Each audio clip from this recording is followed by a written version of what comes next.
G'day and welcome to another video. In today's lesson we're going to learn how to make this really cool shawl. It is very easy to do and only uses double crochet and increasing. It's going to work out really beautiful in a gradient yarn or a slow colour changing yarn, but it will also look great in a solid or a variegated or a semi-solid colour. The yarn that I'm using in this video is something that I've dyed myself. And if you are interested in getting hold of the yarn, I will put a link in the description box below so you can go and check it out.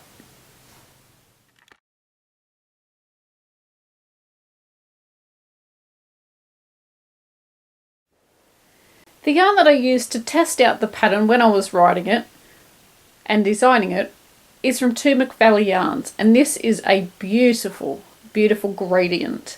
It fades from a beautiful dark teal blue into a lovely pale mint green, and I will put the name of the colourway across the screen and also the details on where you can purchase this yarn in the description box.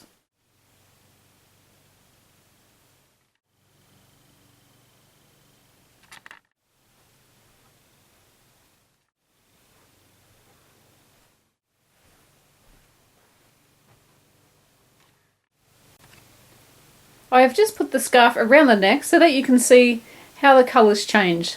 It starts off with quite a solid pink, and gradually it fades out to a speckled yarn, and then you've got the natural colour coming through at the end. I've also used this yarn to make a hat, and it looks just as pretty.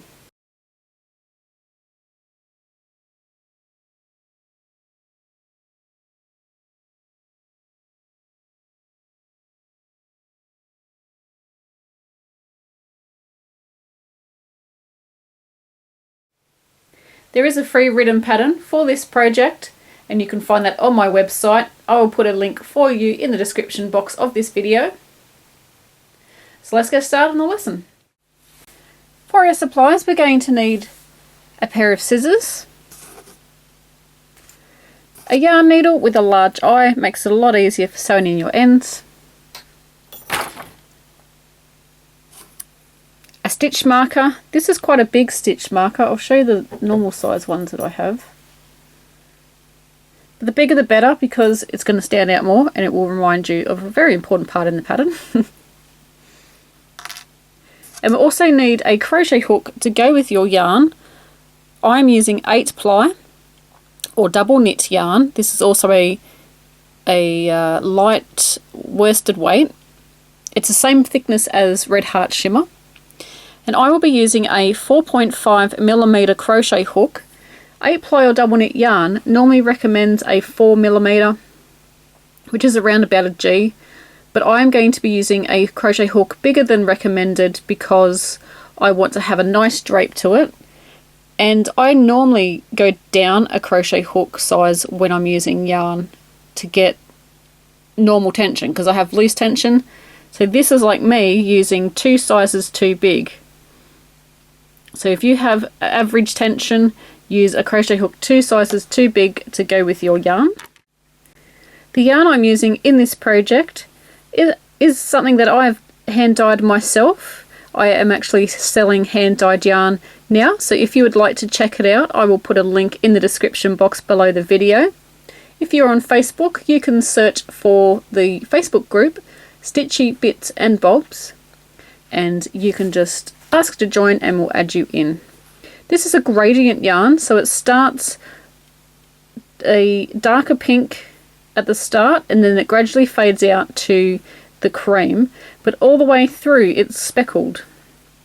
I will insert a picture of a hat that I've crocheted and also a hat that I've knitted using this yarn, not this exact colour, but the technique used to dye this sort of yarn. So it's just in a yarn cake at the moment. It normally comes in a skein, but I've just caked it up for easier use.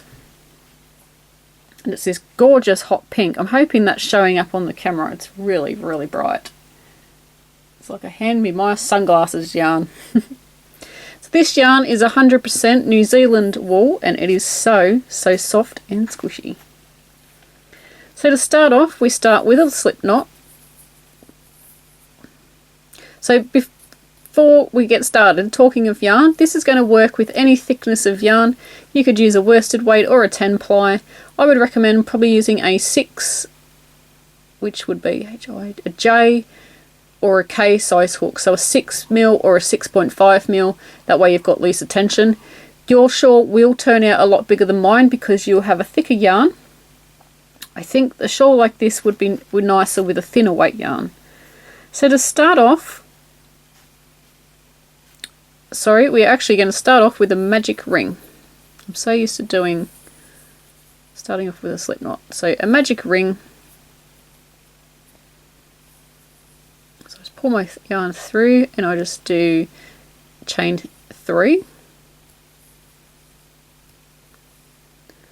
And then what we want to do is work 2 more double crochet into the loop. This whole project is worked with double crochet. So 2 more in there. Oh, this colour is so awesome. It's so bright. Then we are going to turn our work and we're going to work a chain 3. I'm just looking at my sample I already did. And I've actually used a chain 2, so I'm going to stick with that. You can do a chain 3 or you can do a chain 2. It's up to you. I find my chain 3s get really loose and I get this big gaping hole and I really don't like it. So what we're going to do now, into the first stitch that we just worked, we're going to work another stitch. We're going to double crochet in that very same stitch. I'm going to zoom in a bit because that's not looking very good. So in that same stitch, we're going to work a double crochet.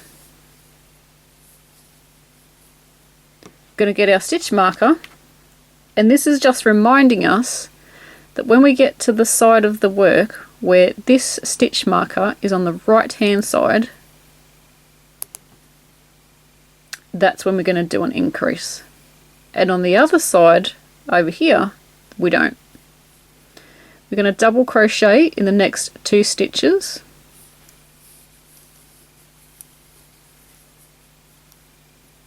So this one's just worked into the top of the starting chain. We're going to turn our work, and the stitch marker is not on this side, so we're going to do a chain 2. And we're going to double crochet in the next stitch. Oops.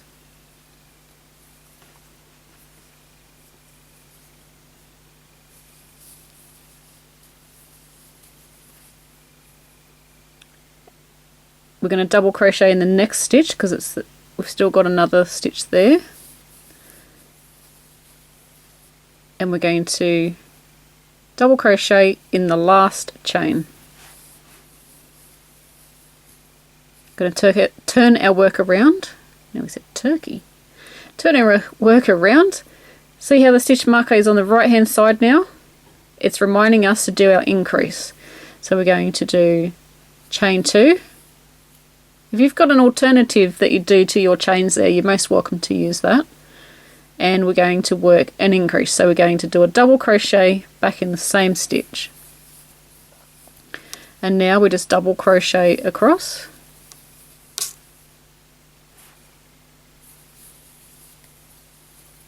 And we don't want to forget to go into the turning chain from the previous row.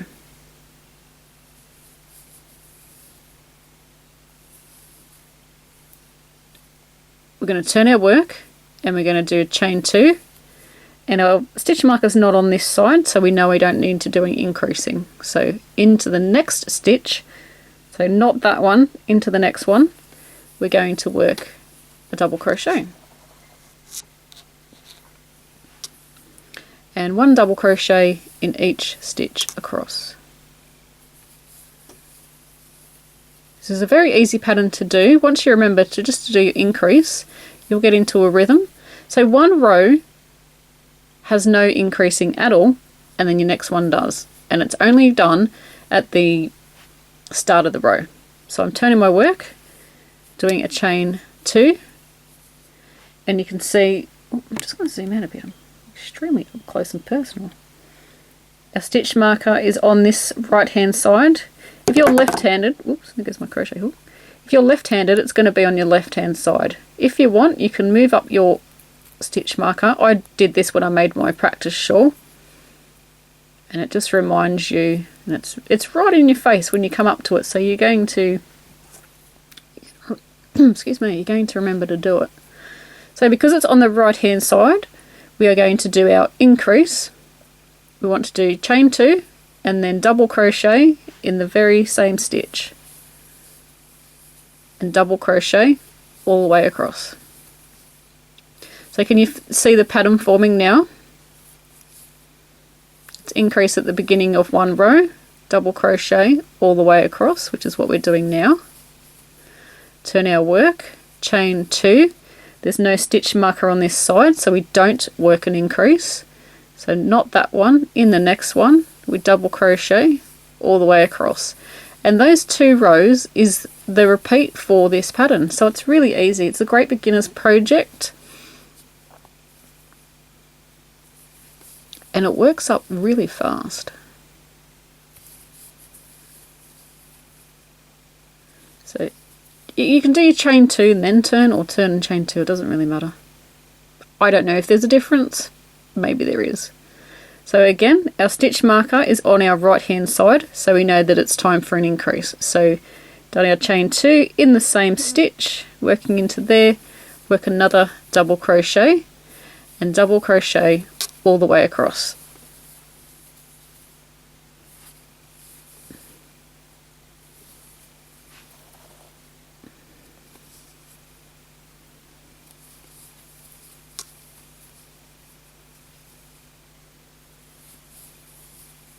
You must remember to work in that last stitch, which is your turning chain from the previous row. Otherwise, this edge is not going to stay straight. This edge is going to stay straight, and this edge gradually starts to get wider. So this is going to be your angled edge, and this is going to be your straight edge. So I'll show you one more time, and then you're on your own, and you're going to repeat this. And if you've got 100-gram skein of yarn in 8 ply, I would suggest pretty much using up the whole ball. My practice piece was, now I cannot remember how many meters it was. I think it was 220 meters. If that's wrong, I'm going to put it across the screen and that'll tell you. And that's just the right length for me, but you could easily make it longer, that's no problem. You just keep going. So no stitch marker, and it's double crochet in each stitch across. I think most acrylic 8 plies are about 300 meters. You're going to see how long it gets, so it's good. You can judge the length as you work this one, so it's really good that way. So stitch markers on our right. Oops, almost pulled the stitch out. And that means we need to work an increase. So chain 2 and double crochet in the very same stitch right there. So increase and double crochet all the way across. So pause the video, and in the next part of the video we are going to have our shawl finished. This might actually be one of the shortest videos I've done for such a large item.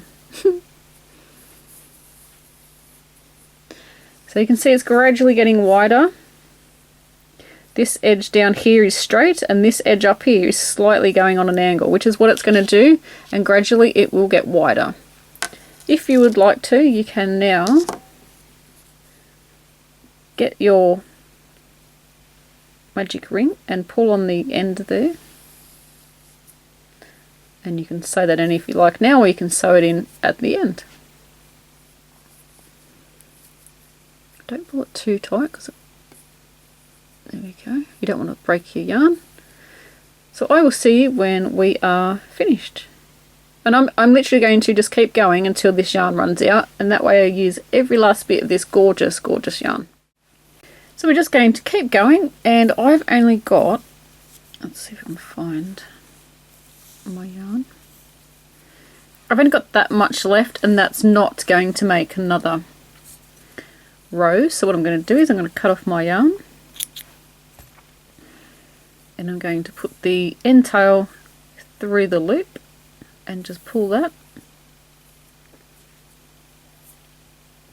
And we're going to sew in our end.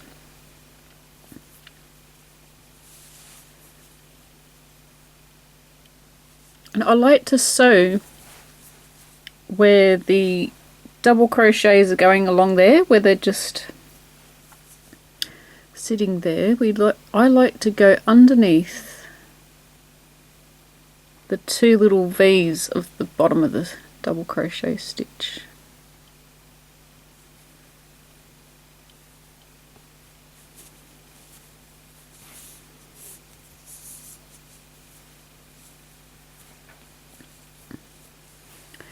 And then we just go back across. We skip the first loop where the yarn is coming out. You'll see it's coming out here. I'm going to skip over that bit and then go along the rest. And we just want to make sure it hasn't pulled like that. So we're going to just grab it and pull it back. And then we can cut off our yarn. And we can do the same thing for the other end. So here's mine finished. It has not been blocked, but this is one way to wear it. I have a shawl pin that I've had for quite a long time actually. I know I've had it for over a year and I've never used it. So this is a perfect project to use it with. I'm sure you're going to have fun wearing your shawl all different ways. You could have it just around your neck or you could style it with a shawl pin. I really hope that you enjoyed this video. It was a very easy and a rather quick project to make as well. And it looks great in these gradient type yarns. So I want to thank you for watching. I hope you enjoyed the video. Please share your creation on our Facebook page and also you can tag me on Instagram. Thanks for watching. Until next time, happy crochet. You're going to need some blocking mats or a towel. You could put it on the carpet or you could put it on a spare bed. You will also need some pins. You can use blocking pins or stainless steel and they're rustless. If you're blocking a shawl like I will be, you will also need some scrap yarn. You will also need your project, of course. This one is wet. You could spray it with a spray bottle, but I have soaked this in some water and some wool wash, or you could use hair conditioner. This is a triangle shawl, so I've just pinned one corner. You are going to stretch out your item, and I've got my yarn. I made a slip knot at one end. I threaded it through the top of my project. You can see I've just weaved it in and out of the stitches. Made a slip knot in the other end and pinned that down, and I've made it as tight as I can possibly get it. Then I just picked up the yellow yarn, if I can do that, and then I just put a pin through and pinned just the yellow yarn. I've not pinned the pink yarn, and by using the yellow yarn through the edges, it's not going to give you pin marks when you take it out. It's going to be lovely. So try and stretch it out. Don't stretch it out really, really tight, but you want to give it, the stitch, some definition. You can see it opens up the stitches there. Really, really nice. So that's an idea on how to block your work. And these pins are fantastic. You can also buy blocking wires and blocking pins, but I'm yet to invest in a set of those. I'm sure it won't be too far away because they are a fantastic idea. But until then, you can use this sort of method and it does work quite well. So I hope that gave you some help on how to block your shawl. Goes all the way to the end. And before this it was not short, but I have gained probably half the length again by blocking it. So yeah. Thanks for watching my little tutorial. I hope you enjoyed that. If you would like more crochet tutorials, click on my username and that will take you straight to my channel, where I have lots and lots and lots of video crochet tutorials. If you are interested in purchasing the yarn that I've used in this video, I will put a link in the description box. This yarn is hand dyed by me and is available for sale. I've also used this yarn to make a hat and it looks amazing. Thanks guys, till next time, happy crochet, bye.